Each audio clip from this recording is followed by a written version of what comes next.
Hello साथियों, नमस्कार। मैं निर्भय एक बार फिर से आप सभी का वेलकम करता हूं अनअकैडमी आचार्य पर, जहां पर आपको टीचिंग से रिलेटेड सभी सब्जेक्ट्स की क्लासेस प्रॉपर टाइम पर दी जा रही हैं और आप लोगों को बहुत ही शानदार तरीके से आपके सभी सब्जेक्ट्स को थ्योरी वाइज कवर किया जा रहा है। और आप जानते हैं कि आपको मेरे द्वारा आज की जो क्लास का टॉपिक है वो तुगलक डायनेस्टी का मैंने कवर कर लिया था। आप लोग जानते हैं कि गयासुद्दीन तुगलक और मोहम्मद बिन तुगलक को, और वहीं से नेक्स्ट टॉपिक जो आपका है वहां से आज मैं कवर करने वाला हूं। चलिए, तो आप लोग मेरे साथ देखिएगा आज फिरोज शाह तुगलक को। लेकिन अगर मैं उससे पहले बात करूं तो फिरोज शाह तुगलक जो है ना बेटा, वो मध्यकालीन भारत के अंतर्गत आएगा। ठीक है ना बेटा, कौन से? मध्यकालीन भारत।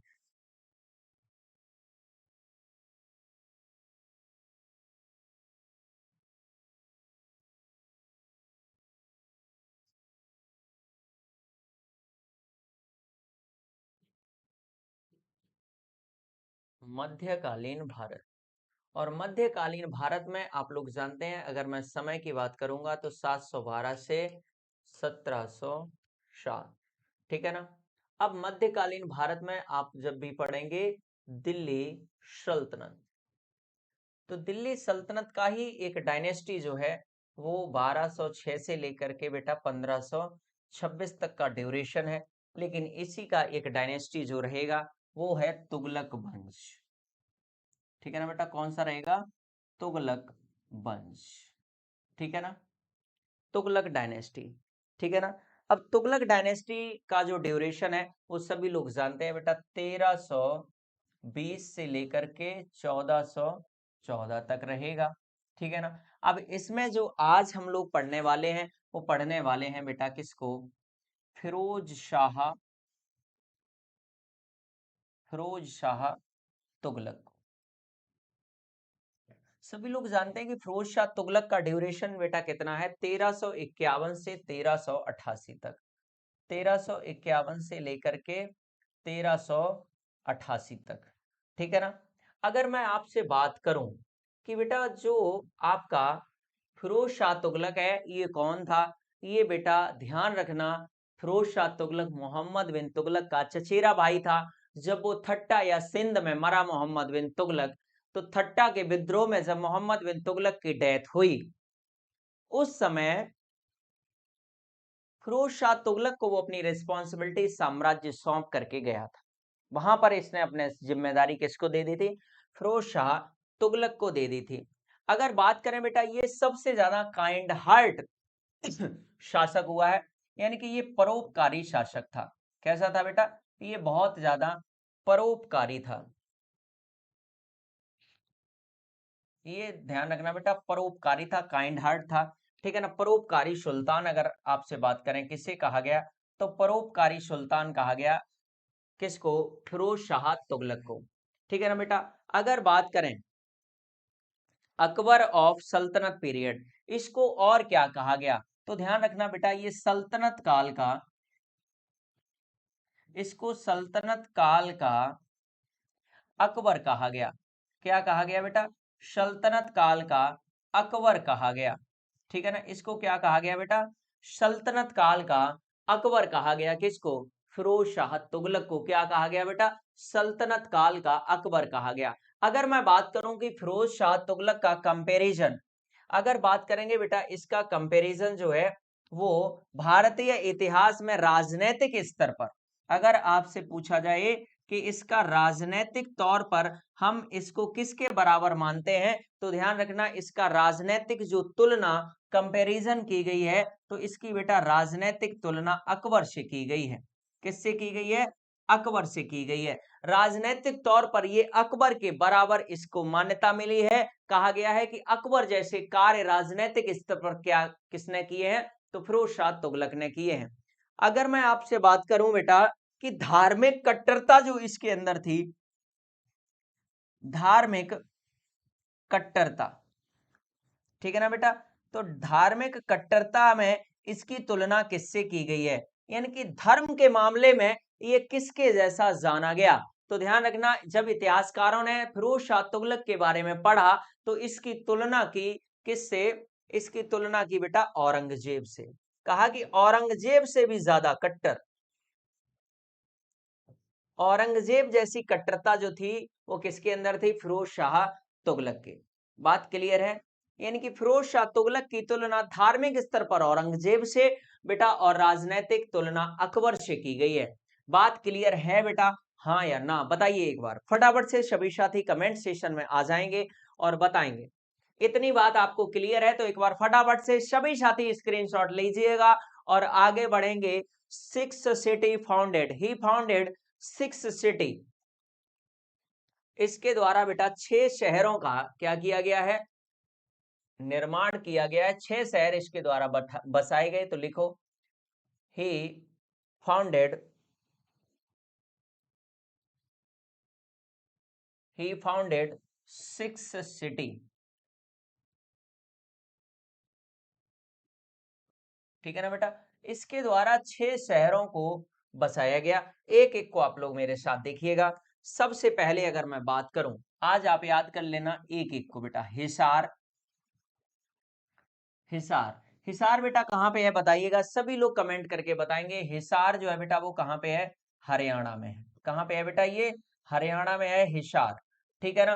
अब हिसार का जो है किसने स्थापना किया है? फिरोज शाह तुगलक ने। ठीक है ना बेटा? दूसरा, दूसरा जो है फतेहाबाद। ये क्या है? फतेहाबाद। ये फतेहाबाद बेटा एक आगरा में भी है, लेकिन ध्यान रखना ये आगरा वाला फतेहाबाद नहीं है। ये बेटा आगरा वाला फतेहाबाद नहीं है। ठीक है ना? ये आगरा वाला फतेहाबाद नहीं है। ये फतेहाबाद जो है वो कहां पे है? हरियाणा में है। और ये किसके नाम पर? हिसार किसके नाम पे बसाया था? अगर आपसे ये पूछा जाए कि हिसार जो है वो किसके नाम पर बसाया गया, तो ध्यान रखना बेटा ये फिरोजा के नाम पर। किसके नाम पर? फिरोजा के नाम पर। ठीक है ना? फिरोजा के नाम पर बसाया गया हिसार। फतेहाबाद जो बसाया गया है बेटा वो आप जानते हैं इसका बेटा था फतेह खान। कौन था बेटा? इसका फतेह खान जो था वो एक बेटा था। ठीक है ना? ये कौन था? इसका बेटा था। ठीक है ना? तो फतेहाबाद भी कहां पे है बेटा? ये भी आपका हरियाणा में है। ये भी कहां पे है? आपका हरियाणा में है। ठीक है ना? तीसरा शहर इसके द्वारा कौन सा बसाया गया? देखिएगा, तीसरा शहर बेटा फिरोजपुर। तीसरा शहर कौन सा बसाया गया है? फिरोजपुर। और सभी लोग जानते हैं कि फिरोजपुर जो है वो कहां पे है बेटा? पंजाब में है। ये कहां पे है बेटा? पंजाब में है। किस नदी के किनारे है? तो ध्यान रखना बेटा ये पंजाब में सतलज नदी के किनारे है। कहां पे है बेटा? पंजाब में सतलज नदी के किनारे है। सतलज नदी के किनारे है आपका कौन सा? फिरोजपुर। बात क्लियर है? चलिए अब बात करेंगे बेटा फिरोजपुर के बाद अगला देखेंगे 4 नंबर पर। तो 4 नंबर पर बेटा कौन है? सभी लोग जानते हैं फिरोज शाह कोटला। कौन सा है बेटा? फिरोज शाह कोटला। फिरोज शाह कोटला का गठन सभी लोग जानते हैं ये कहां पे है बेटा? फिरोज शाह कोटला सभी लोग जानते हैं ये कहां पे है बेटा? दिल्ली में है। फिरोज शाह कोटला कहां पे है? दिल्ली में है। आपका उत्तर प्रदेश का बेटा कौन सा है? फिरोजाबाद। फिरोजाबाद ये बेटा आगरा से जो है थोड़ी सी दूरी पे है। ग्लास सिटी ऑफ इंडिया इसको क्या कहा जाता है बेटा? इसको कहा जाता है ग्लास सिटी ऑफ इंडिया कहा जाता है। इसको क्या कहा जाता है बच्चा? ग्लास सिटी ऑफ इंडिया कहा जाता है। सुहाग नगरी के नाम से जाना जाता है फिरोजाबाद। फिरोजाबाद बेटा किसके लिए जाना जाता है? सुहाग नगरी के लिए जाना जाता है। यहाँ पर चूड़ियों का निर्माण होता है। चूड़ियां अगर आपसे पूछी जाएं उत्तर प्रदेश में किस जिले में सबसे ज्यादा बनती हैं या सुहाग नगरी के नाम से किसे जाना जाता है, तो बेटा फिरोजाबाद को जाना जाता है। ठीक है ना? आगे देखते हैं कि आगे जो होगा बेटा वो 6 नंबर का शहर कौन सा है? बेटा 6 नंबर का जो है वो आपका है जौनपुर। वो बेटा कौन सा है? जौनपुर। ठीक है ना? तो जौनपुर इसने अपने बड़े भाई के नाम पर बसाया था जिसका नाम था जौना खान। जिसका नाम था बेटा जौनपुर। भी देखिए ये भी यूपी में है और आपका ये भी यूपी में है। ठीक है ना? और ये किसके नाम पर बसाया है? तो ध्यान रखना बेटा, जौनपुर जो बसाया था वो जौना खान के नाम पर बसाया था। इसके ध्यान रखना बड़े भाई के नाम था जौना खान, ठीक है ना। मुस्लिम शिक्षा के लिए ये बेटा बहुत प्रसिद्ध हुआ करता था जौनपुर। जौनपुर से याद रखना बेटा, ये मुस्लिम शिक्षा के लिए, मुस्लिम शिक्षा के लिए ये बहुत ज्यादा फेमस जगह थी। मुस्लिम शिक्षा के लिए ये क्या था, बहुत प्रसिद्ध था। ये बेटा मुस्लिम शिक्षा के लिए जौनपुर बहुत ज्यादा प्रसिद्ध था। इसको क्या कहा जाता था, तो ध्यान रखना बेटा, विश्व, अगर मैं बात करूं कि उस समय पूर्व का जौनपुर को क्या कहा जाता था बेटा, इसको पूर्व का सिराज कहा जाता था। इसको क्या कहा जाता था, इसको बेटा पूर्व का सिराज कहा जाता था। इसको क्या कहा जाता था, पूर्व का सिराज कहा जाता था, ठीक है ना। अगर आपसे पूछा जाए कि पूर्व का सिराज किसे कहा जाता है, तो जौनपुर को बेटा पूर्व का सिराज कहा जाता था। क्योंकि अगर ध्यान रखना, यहाँ पर नोट पॉइंट में लिखवाता हूं मैं आपको। अगर मैं आपसे बात करूं कि बेटा विश्व का सिराज किसे कहा, विश्व में सिराज किसे कहा जाता है, ठीक है ना। तो विश्व में सिराज जो है क्या था, विश्व का सिराज किसे कहा जाता है, तो ध्यान रखना विश्व का सिराज जो था वो क्या था, ईरान। ईरान जो था ना, वो क्या था बेटा, ईरान जो था वो विश्व का सिराज था। यानी कि विश्व लेवल की अगर शिक्षा कहीं पर मिलती थी तो वो कहाँ पे, ईरान में। ईरान के लोग सबसे ज्यादा पढ़े लिखे थे। लेकिन जो जौनपुर रहा है, इसको पूर्व का सिराज कहा गया है। क्योंकि क्योंकि मुस्लिम शिक्षा के लिए सबसे ज्यादा प्रसिद्ध जगह थी, वो कौन सी थी, तो बेटा वो थी जौनपुर, ठीक है ना। चलिए, बात इतनी आपके समझ में आ गई होगी, तो फटाफट से एक बार स्क्रीनशॉट लीजिए सभी साथी, और यहाँ पर नोट कर लीजिएगा। ये देखिए, फटाफट से अब आप स्क्रीनशॉट ले सकते हैं। ही फाउंडेड 6 सिटी, हिसार। हिसार आपका बेटा कहाँ पे है, हरियाणा में है, जो फिरोजा के नाम पर बसाया गया। फतेहाबाद आपका फतेहा खान के, इसके बेटा के नाम पे है, ये भी आपका हरियाणा में है। फिरोजपुर बेटा आपका कहाँ पे है, ये आपका पंजाब में है। ये आपका कहाँ पे है, ये बेटा आपका पंजाब में है, सतलज नदी के किनारे पर है। अगर मैं बात करूं फिरोज शाह कोटला बेटा, ये कहाँ पे है, दिल्ली में है। अगर मैं आपसे बात करूं फिरोजाबाद बेटा, यूपी में है, ग्लास सिटी ऑफ इंडिया के नाम से इसे जाना जाता है। जौनपुर बेटा, ये जौना खान के अपने बड़े भाई के नाम पर इसने बसाया था।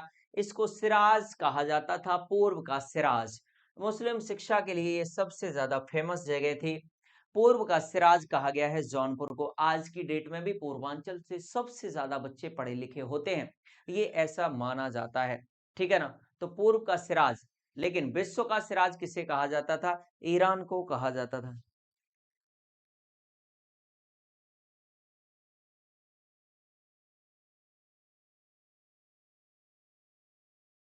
बात क्लियर है, दैट्स क्लियर नाउ, यस। सभी लोग कमेंट करिएगा। सभी मेरे साथी, सभी मेरे भाई बहन, जितने भी लाडले इस सेशन में जुड़े हुए हैं, सभी की रिस्पॉन्सिबिलिटी है कि इस सेशन को शेयर कर दीजिएगा, और अपने सभी उन साथियों को बुला लीजिए जो भी कंपटीशन एग्जाम्स की तैयारी करते हैं, क्योंकि ये सेशन उनके जीवन को बदलने वाला सेशन है। क्योंकि यहाँ पर बेटा एक एक पॉइंट्स को थ्योरी वाइज पहले कवर किया जा रहा है। क्वेश्चन तो मैं करवाऊंगा ही करवाऊंगा, लेकिन मैं चाहता हूं कि अपने भाई बहनों को पहले पूरी थ्योरी कंप्लीट करा दूं, जिससे कि आप लोगों के जीवन से, यानी कि टॉपिक वाइज समस्या खत्म हो जाए, है ना। आपको पहले पूरा टॉपिक आना चाहिए, है ना। चलिए, अब मैं आगे बात करूंगा, सिंचाई के लिए सर्वाधिक नहरों का निर्माण किसके द्वारा करवाया गया। तो बेटा मोहम्मद बिन तुगलक ने भी नहरों का निर्माण तो करवाया है, लेकिन क्वेश्चन जब यहां से घूमेगा तो आपका दिमाग भी घुमा देगा। आपका दिमाग भी क्या होगा, 90 360 के एंगल पर घूमेगा। यानी कि ध्यान रखना, he built the maximum number of canal for irrigation. अगर आपसे मैं बात करूं कि सिंचाई के सर्वाधिक नहरों का निर्माण,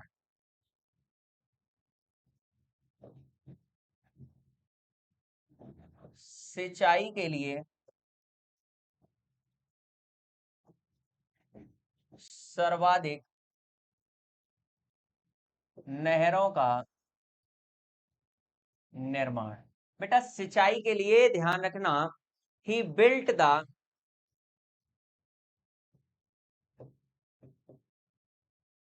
he built the maximum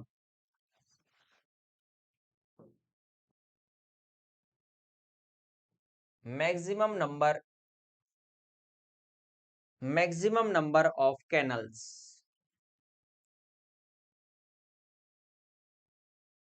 of irrigation, ठीक है ना, maximum number of canals of irrigation, ठीक है ना बेटा। अगर मैं बात करूं फॉर इरिगेशन होगा यहां पे,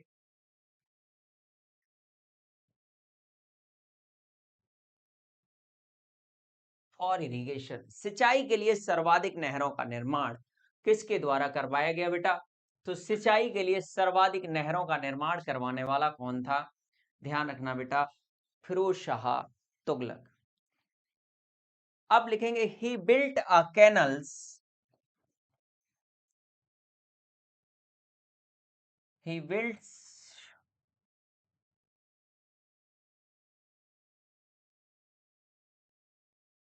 he built the canal Sirsha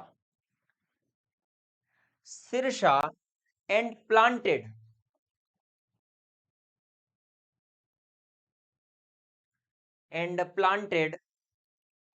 12,000 यानी कि सॉरी 1200 gardens there।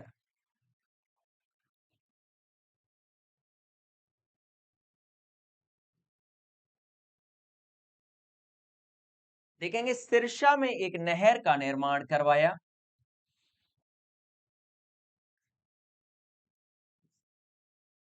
सिरसा में एक नहर का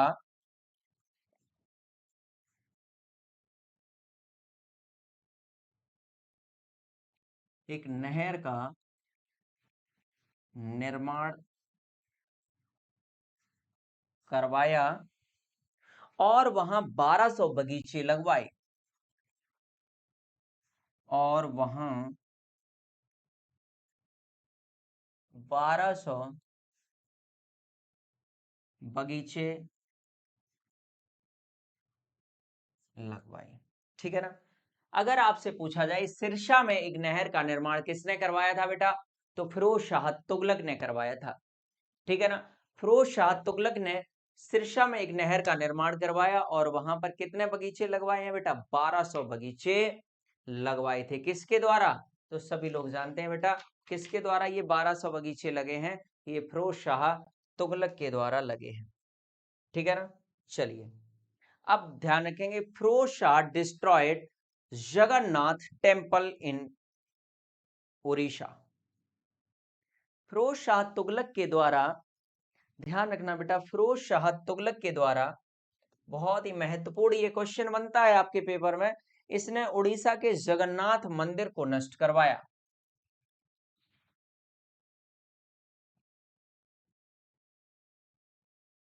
फिरोज शाह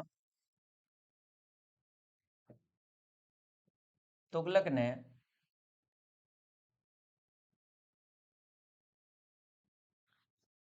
उड़ीसा के जगन्नाथ मंदिर को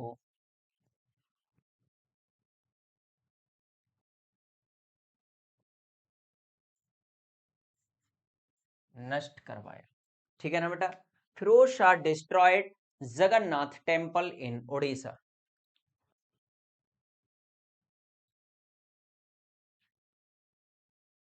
डिस्ट्रॉयड जगन्नाथ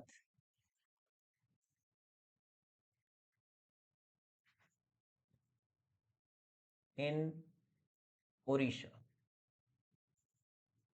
ठीक है ना। Firoz Shah Tughlaq destroyed Jagannath temple in Orissa, ठीक है ना बेटा। इसने जगन्नाथ मंदिर को डिस्ट्रॉय मतलब होता है बेटा नष्ट करवा दिया, ध्वस्त करवा दिया। क्योंकि मैं आपको पहले ही बता चुका हूं कि ये किससे ज्यादा कट्टरता जो है इसके अंदर, धार्मिक कट्टरता जो है, औरंगजेब का भी एक बाप था, है ना। बात मेरी समझ गए होंगे आप। तो लिखो ही लूटेड, यानी कि इसने जगन्नाथ मंदिर को नष्ट करवाया और बेटा इसने लूट की।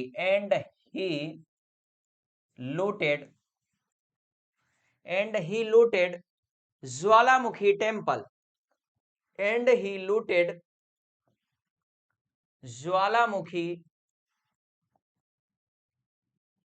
टेम्पल। ठीक है ना बेटा, ज्वालामुखी मंदिर में लूट की।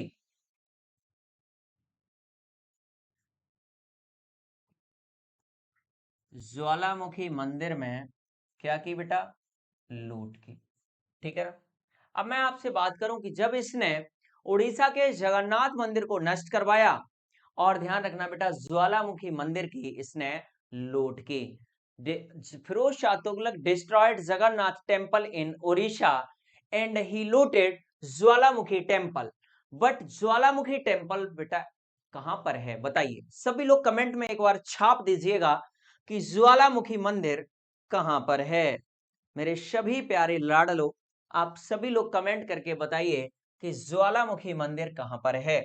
बताइए, सभी लोग आंसर करेंगे कि ज्वालामुखी मंदिर बेटा ध्यान रखना कहां पे है, हिमाचल प्रदेश के कांगड़ा डिस्ट्रिक्ट में है। कहां पे है बेटा, हिमाचल प्रदेश के कांगड़ा डिस्ट्रिक्ट में।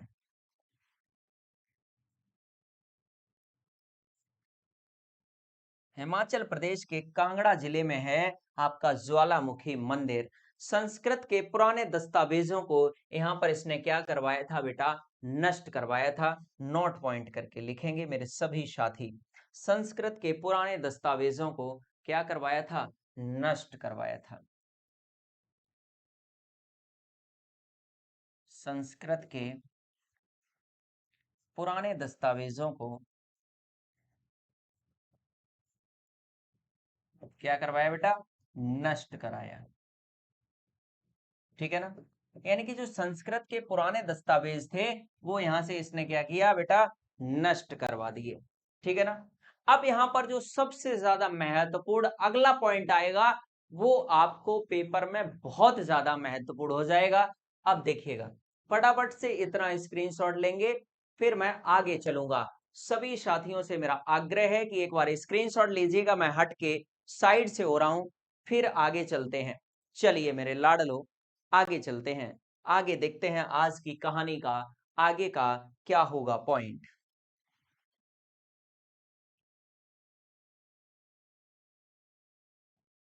चलिए, ही was the first Sultan.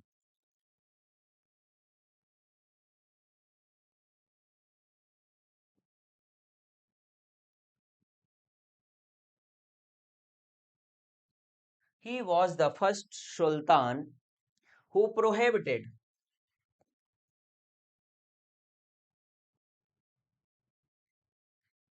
Prohibited Sati system. ठीक है ना बेटा, यह दिल्ली सल्तनत का प्रथम सुल्तान था जिसने सती प्रथा पर,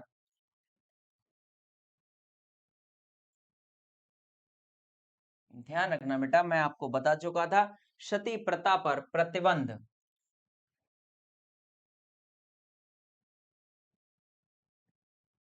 लगाने वाला। ठीक है ना बेटा, सती प्रथा पर प्रतिबंध लगाने वाला प्रथम सुल्तान किसे कहा जाता है, तो ध्यान रखना बेटा किसे कहा जाता है, तो ध्यान रखना फिरोज शाह तुगलक को कहा जाता है प्रथम सुल्तान। ठीक है ना। लेकिन मैं आपको पीछे बता चुका था कि सती सिस्टम को प्रोहिबिटेड करने का ट्राई बेटा किसने किया था, तो सभी लोग जानते हैं मोहम्मद बिन तुगलक हो जाएगा। प्रतिबंधित करने का अगर आपसे ये पूछे कि प्रयास किसके द्वारा किया गया, तो प्रयास किया था मोहम्मद बिन तुगलक ने, लेकिन फाइनली ब्रेक लगाया किसने है, फिरोज शाह तुगलक ने। बात क्लियर है। चलिए, इसने बेटा पिलर को ट्रांसफर किया है, ये भी आपके लिए बहुत महत्वपूर्ण है। लिखिए, ही shifted Ashoka's pillar, he shifted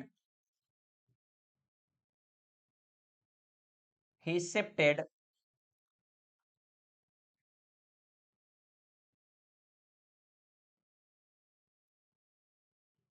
he shifted Ashoka's pillar।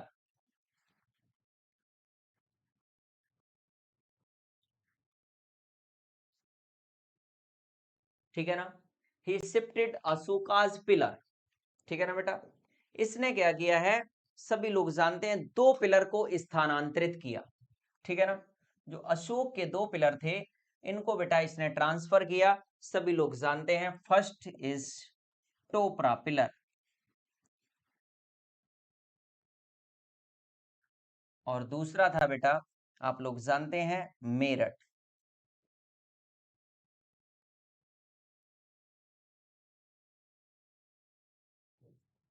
यानी कि टोपरा स्तंभ,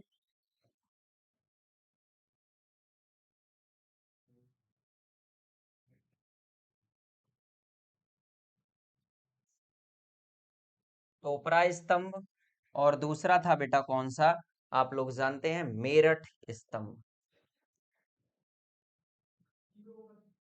ठीक है ना। तो ध्यान रखना बेटा, ये कहां लेके गया है, टू दिल्ली। ये कहां लेके गया है बेटा, दिल्ली। इसने ये दोनों पिलर यानी कि टोपरा पिलर भी दिल्ली ले गया और मेरठ स्तंभ भी कहां ले गया, दिल्ली। सभी लोग जानते हैं, ही शिफ्टेड अशोकाज पिलर, जो कौन सा है, टोपरा पिलर कहां पे है, वर्तमान में दिल्ली में है। और बेटा मेरठ पिलर भी कहां पे है, आपका दिल्ली में है। ठीक है ना। ये दिल्ली में कहां पे है, तो ध्यान रखना बेटा, ये कहां दिल्ली में है, Firoz Shah Kotla.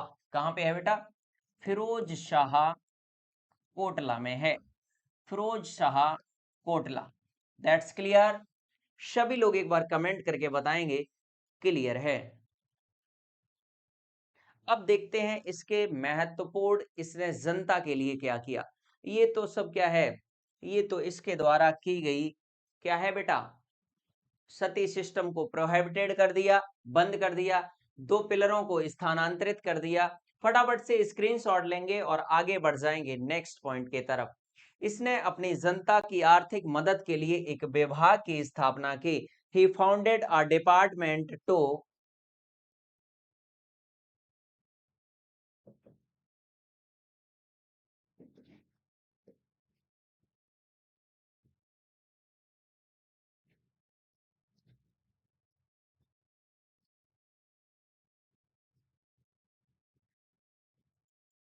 he founded a department,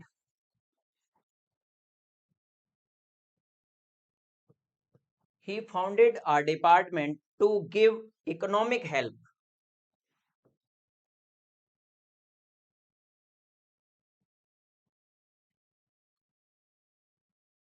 economic help to the citizens।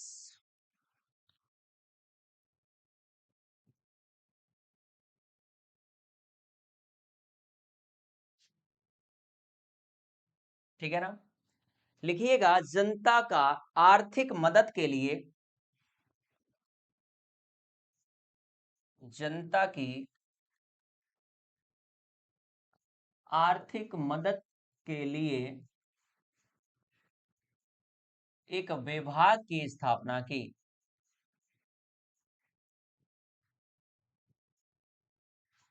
बेटा एक विभाग बनाया इसने जनता की आर्थिक मदद के लिए, जिसको कहा गया दीवान ए खैरात। जिसको क्या कहा गया बेटा, जिसको इंग्लिश में बोलेंगे दीवान ए खैरात।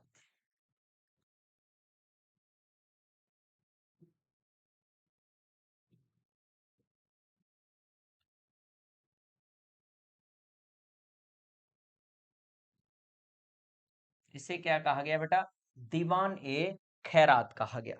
ठीक है ना बेटा। और एक इसने मेडिकल यानी कि बेटा चिकित्सालय, हॉस्पिटल बनवाया अपनी जनता के रोगियों के लिए। बोले कि भैया अगर तुम्हें कोई रोग हो जाए तो उसका प्रॉपर इलाज भी करवाइए, हमारे दरबार में आपके लिए दरवाजे खुले हैं, आप इलाज भी करवा सकते हैं। ठीक है ना। चिकित्सालय बनवाया, हॉस्पिटल यानी कि चिकित्सालय भी बनवाया है। ठीक है ना। जिसको क्या कहा गया बेटा, दार उल सिफा कहा गया। जिसको क्या कहा गया, दार उल सिफा कहा गया।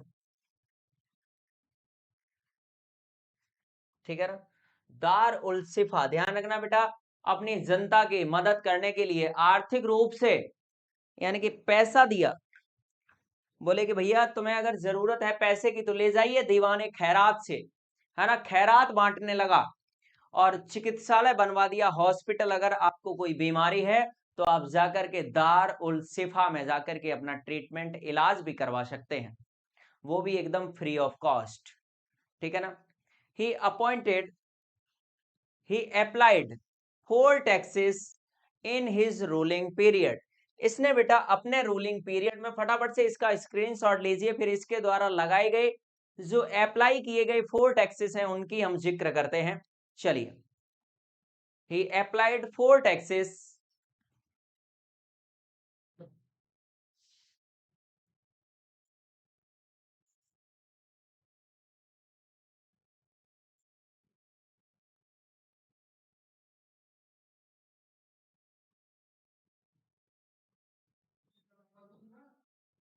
रूलिंग पीरियड, ठीक है ना बेटा। इसने अपने शासन काल के दौरान, ध्यान रखना बेटा, शासन काल के दौरान 4 टाइप के, यानी कि 4 तरह के क्या लगाए, कर लगाए, ठीक है ना। अब इसने 4 टाइप्स के जो कर लगाए, उसमें क्या क्या कहा जाता है, उन करों को देखिएगा। ये 4 कर बेटा थे कौन कौन से, देख लीजिएगा। एक तो था खराज, पहला था खराज। खराज जो है बेटा किसको दिया जाता है, भूमि कर, यानी कि ये क्या था बेटा, भूमि कर था। यानी कि जमीन पर लगने वाला कर क्या कहलाता है, भूमि कर कहलाता है, जिसको खराज बोला जाता है। सेकंड, जजिया। एक बेटा पॉइंट छूट गया है, पीछे ही इसको हम नोट करेंगे, यहां पर ही कर लीजिए। जजिया से याद आया, जजिया से बेटा याद आया, यहां पर एक नोट पॉइंट करके लिखिएगा, यहां पर, यहीं पर नोट पॉइंट करके लिख लीजिएगा। वहां पर जजिया है, लेकिन यहां पर याद आ गया है। सती प्रथा पर प्रतिबंध जब इसने लगाया, ठीक है ना, तो ध्यान रखना बेटा, सती प्रथा ये सब खोला, तो यहां पर इसने क्या लगाया था, ध्यान रखना बेटा, he was the first sultan, he applied jizya on Brahmins, यानी कि बेटा ब्राह्मणों पर भी जजिया कर, ब्राह्मणों पर भी जजिया कर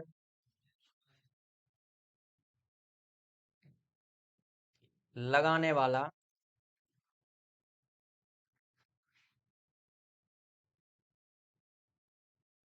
दिल्ली सल्तनत का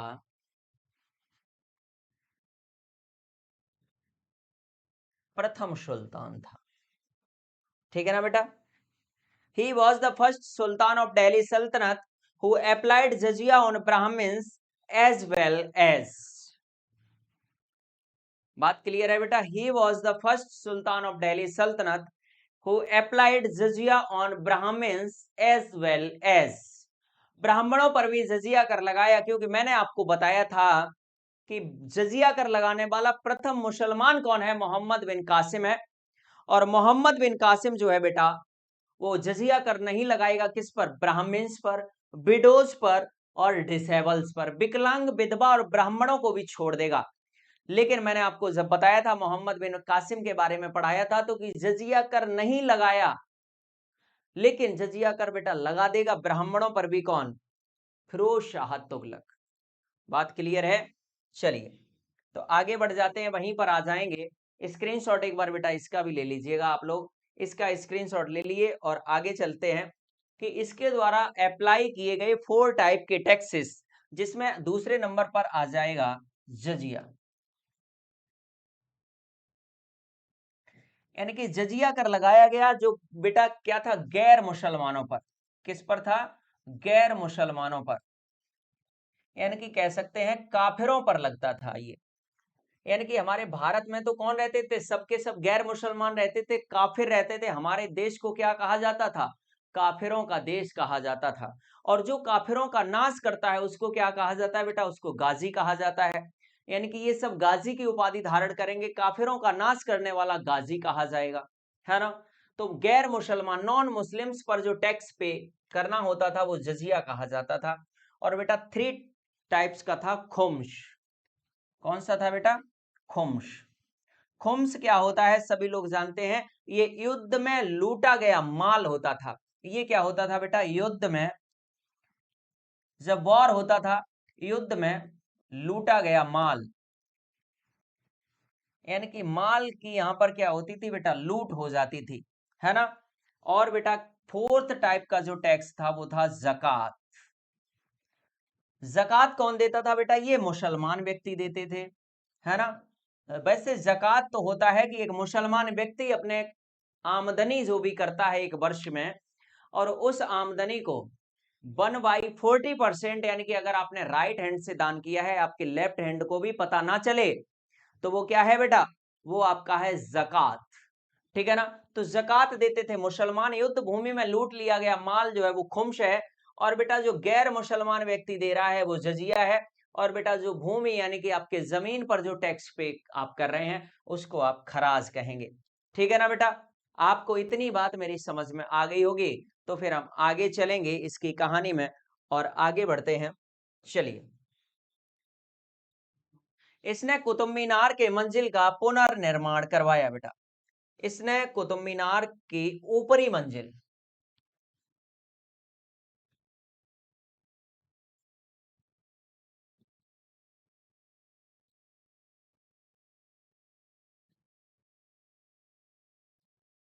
इसने कुतुब मीनार की ऊपरी मंजिल का पुनर्निर्माण करवाया।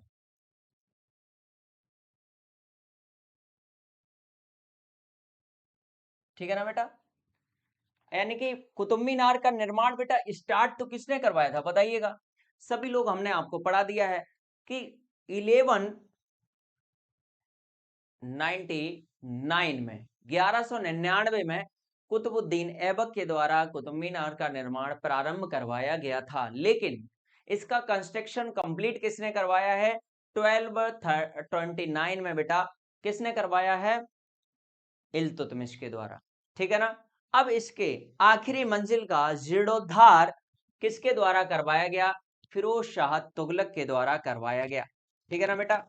अब ध्यान रखना इसकी मृत्यु हो जाएगी, यानी कि ये काम इसने कब करवाया है, तो ध्यान रखना बेटा इसकी मृत्यु होगी 1388 में।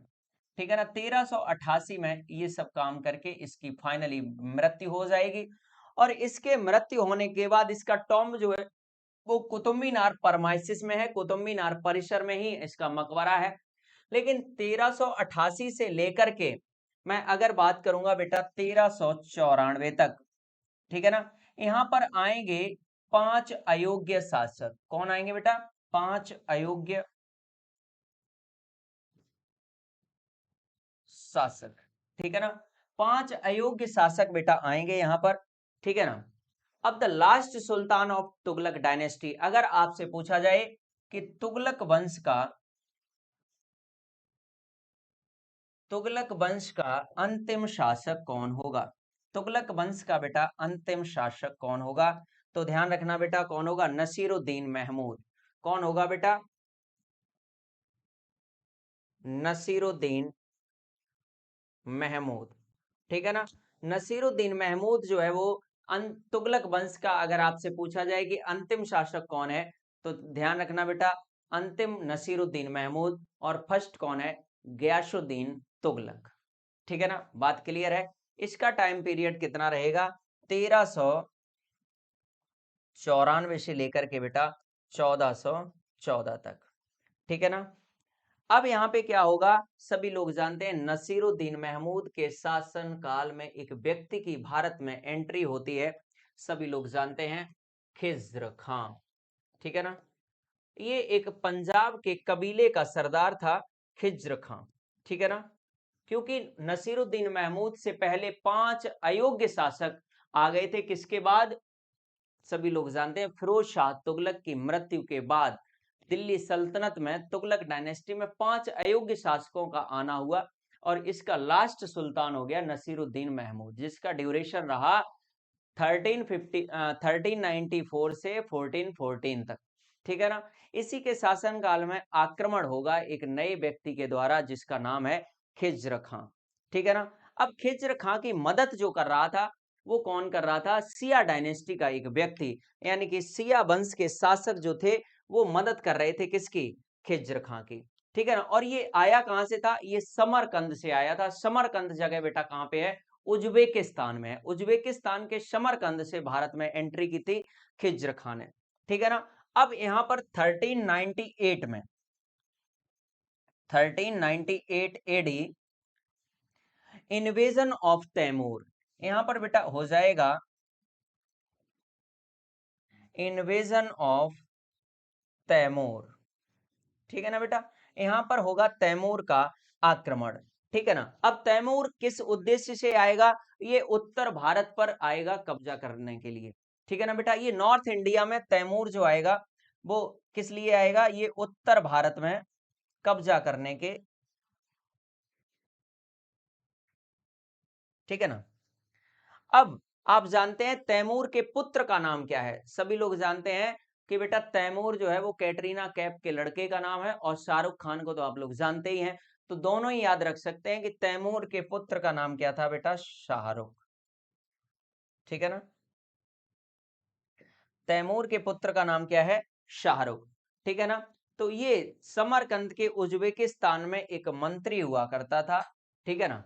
अब इतनी बात अगर आप समझ गए हैं तो फिर आप जानते हैं कि इसके बाद जो है अब हमें पढ़ना है, यही जो खिज्र खां है, ये जो नसीरुद्दीन के समय में आ गया था, यही खिज्र खां आगे चल करके भारत में सिया डायनेस्टी यानी कि सिया कम्युनिटी का पहला वंश शुरू करेगा, जिसको हम पढ़ेंगे सैयद डायनेस्टी, ठीक है ना बेटा। तो कल के क्लास में अब हम लोग पढ़ेंगे सैयद डायनेस्टी को, है ना।